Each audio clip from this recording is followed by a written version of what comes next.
السلام علیکم ناظرین، میں ہوں سید زین العابدین۔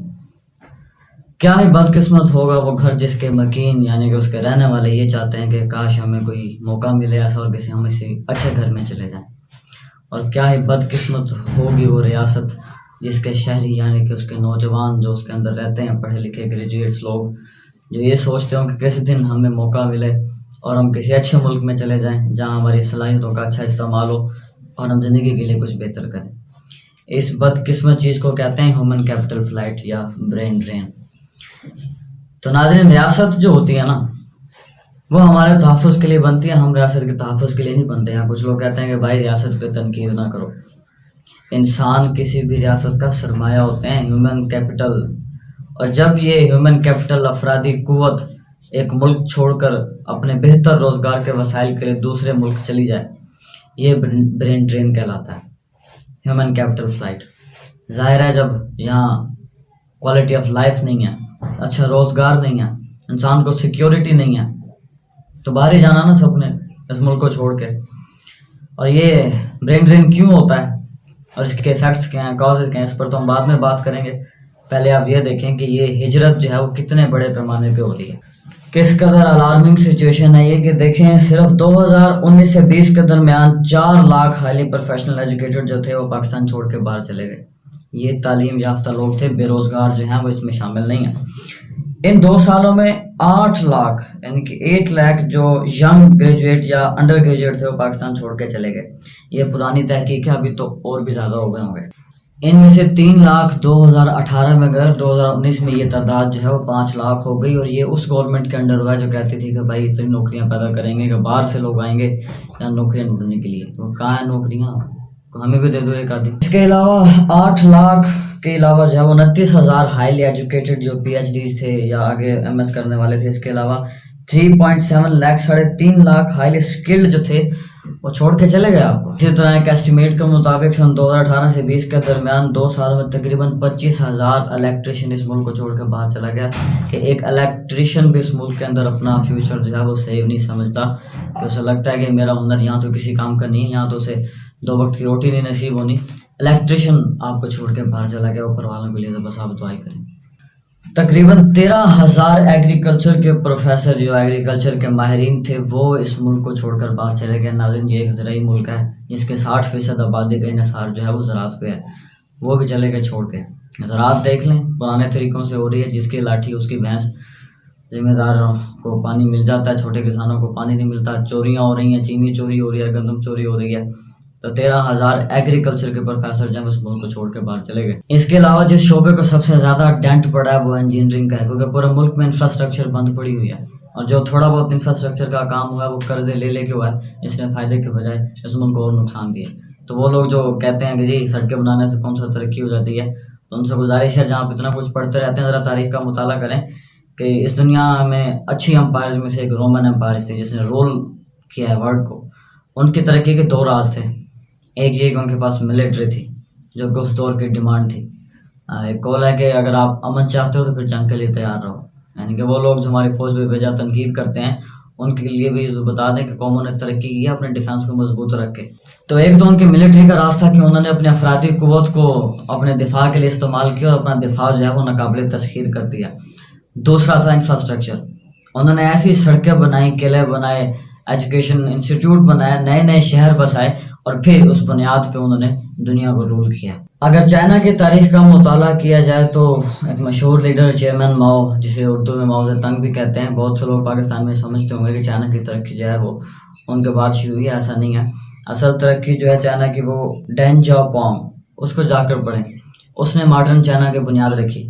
ریولوشن بے شک ماؤ زیدنگ کے بعد ہی آیا تھا، لیکن ڈین جاؤپونگ جو تھے انہوں نے چائنیز کے اندر انفراسٹرکچر میں اتنی انویسٹمنٹ کی، انڈسٹریز بنائے، اکانومک زون بنا دیا ملک کو۔ آج چائنا دیکھ لیں آپ کدھر کھڑا ہوا ہے، اور ہمیں تو یہاں یہ بتایا جاتا ہے سڑکیں کون بناتا ہے بھائی۔ انہوں نے اس قوم کو جو کہ ایگزسٹ نہیں کرتی تھی آج دنیا کی ایک اکانومک پاور بنا دیا۔ اور سب سے زیادہ دکھ دینے والی بات جو ہے، جو کہ میں بھی ایک میکینیکل انجینئر ہوں تو اس بات میں مجھے زیادہ تکلیف تھی کہ چیئرمین پی سی کیا فرما رہے ہیں، دیکھیں دیر از نو جاب ان دس فیلڈ۔ یہ اسی طرح ہے جیسے میں کرکٹ بورڈ کا چیئرمین ہوں اور میں زیادہ چیئرمین میڈیا بیک ہوں کہ سوری جی کرکٹ مت کھیلا کرو، کھیلنے کا کوئی فائدہ نہیں، کیا موٹیویشن ہوگی پھر اس قوم کے نوجوانوں کی اس ادارے کے لیے. اور کیا کرے بیچارے انجینئر ہیں، جب جاب نہیں تو کیا وہ پکوڑے بیچے گا، سموسے بیچے گا، دودھ بیچے گا، کیا کرے گا؟ وہ باہر ہی جائے گا نا، اور یہاں سے تعلیم لے کے پھر باہر جا کے ان کو سرو کرے گا. جو بیچارے انجینئر یہاں رہ جاتے ہیں وہ کیا کرتے ہیں، CSS کی تیاری کر لیتے ہیں، پاس ہو جائیں گے، نوکری شوکری کریں گے سول سروسز میں، یا پھر کچھ میرے جیسے گھر بیٹھ کے نوکری کا انتظار کرتے ہیں کہ مل جائے گی ایک دن. اب یہ سارا کچھ میں نے آپ کو بتایا، چل اس کے اتنے ہم ڈاکٹرز کی بات کر لیں کہ انجینئرز جتنے گئے تقریباً 3500 ڈاکٹرز جو ہیں وہ بھی آپ کو چھوڑ کے باہر چلے گئے. ڈاکٹر دوسرے نمبر کا پروفیشن ہے جو اپنا مستقبل جو ہے وہ یہاں سیف نہیں سمجھتا. ہمارے کنگ ایڈورڈ جیسے ادارے بچے MBBS کرتے ہیں، FCPS کرتے ہیں کہ باہر آئیں گے، لیکن باہر آ کے ان کے ساتھ کیا حالات ہوتے ہیں، آئے دن وہ کوئی پروٹیسٹ چل رہا ہوتا ہے، جی تنخواہیں نہیں بڑھ رہی، تنگ کرتے ہیں، فیسلٹیز پوری نہیں ہیں، کام ڈبل لیتے ہیں، شفٹیں ڈبل ہوتی ہیں، پیسے نہیں پورے مل رہے. تو یہاں گورنمنٹ ان کے اوپر خرچ کر کے انہیں اچھے ڈاکٹرز بناتے ہیں، اور وہ ایٹ دی لاسٹ چھوڑ کر باہر چلے جاتے ہیں یورپین کنٹریز میں، ان کو جا کے سرو کرتے ہیں.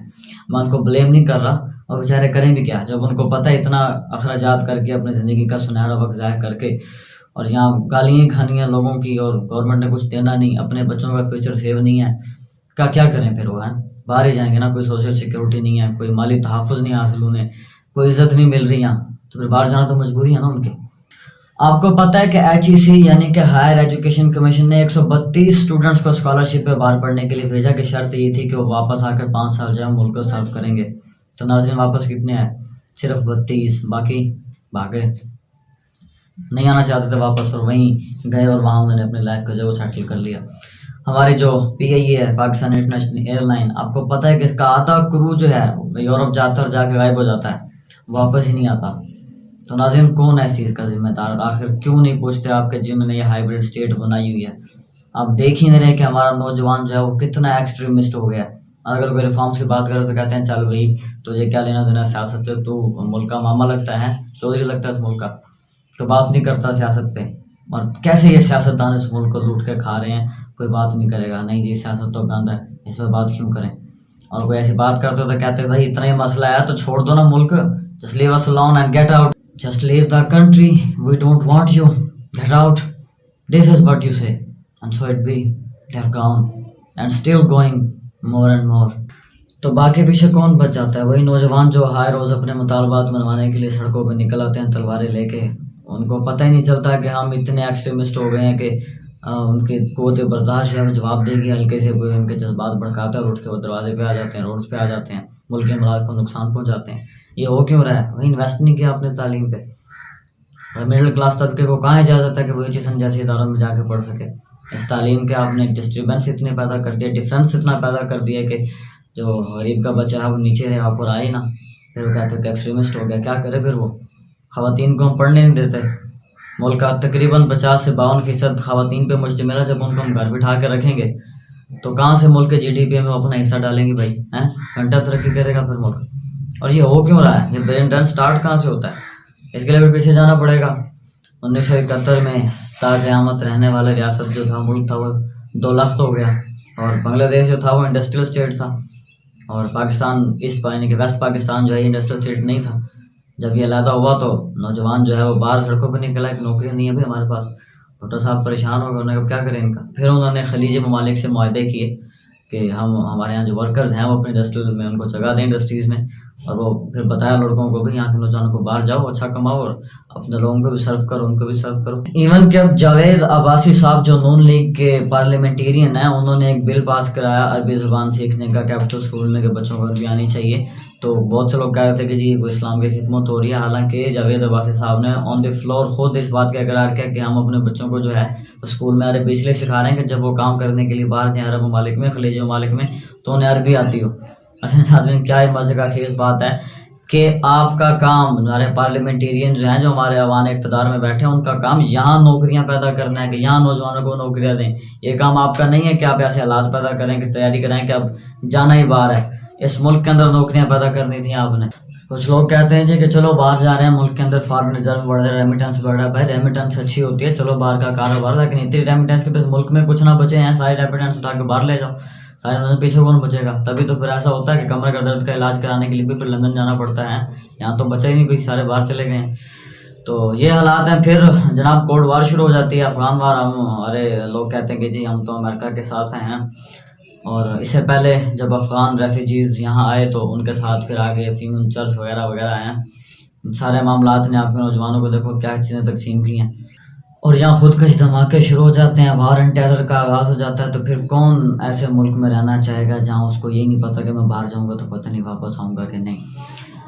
تو آپ کبھی تو یہ سوچیں کہ ایسے کیا حالات ہو رہے ہیں کہ ہمارا نوجوان جو ہے, ہم جیسے لوگ وہ سیاست پر بات ہی نہیں کرتے, کوئی سنجیدہ بات نہیں ہوتی ان سے. کبھی بات کرو تو یار کہتے ہیں کیا ہے یار ان سنجیدہ باتوں کو لے کے بیٹھ کے کوئی پب جی کھیلنے کی بات کرو, کوئی ٹک ٹاک کی بات کرو, یہ کیا گھٹیا سیاست کی باتوں میں پڑ گئے, ہمیں اس سے کیا لینا دینا.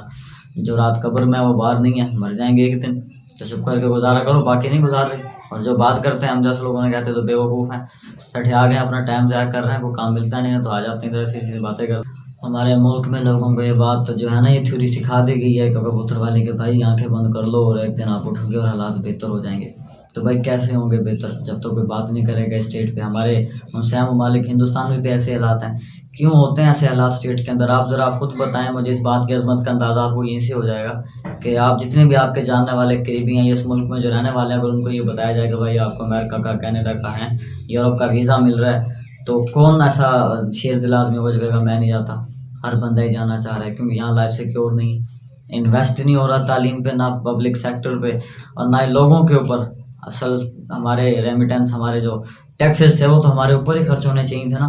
صحت کا حال آپ کے سامنے, ایجوکیشن کا حال آپ کے سامنے ہے. اور جو یہاں سے باہر جاتے ہیں وہ بھی عجیب طرح کے ہائپوکریٹ ہوتے ہیں کہ بھائی یہاں بیٹھ کے گالیاں دیں گے میرے کو کہ جی وہاں فحاشی بہت ہیں, بڑا گندا ملک ہے جی یہ وہ, لیکن چھوڑیں گے بھی نہیں اس کو, کہیں گے اسی غذا خالص ملتی ہے یہاں ہے, دوائیوں میں ملاوٹ نہیں ہے. لیکن ہم تو جی بس یہاں چھوڑیں, اب بڑی لمبی بات ہو جائے گی کیا کریں. لیکن جو بات کر لینی چاہیے وہ یہ کہ ہمارے کم از کم ہمارے نوجوانوں کو کم از کم اس سیاست پہ بات کرنی چاہیے. کم از کم انہیں اپنا حق لینا تو آتا ہو نا. یہی گزارش ہے ہماری گورنمنٹ سے کہ پلیز اب جو کچھ ہو گیا پہلے, اب ذرا ہمارے لوگوں پہ خرچ کر لیں, کوئی تعلیم پہ انویسٹ کر لیں, کوئی صحت پہ انویسٹ کر لیں, تاکہ اس ملک کی ترقی ہو. Thank you.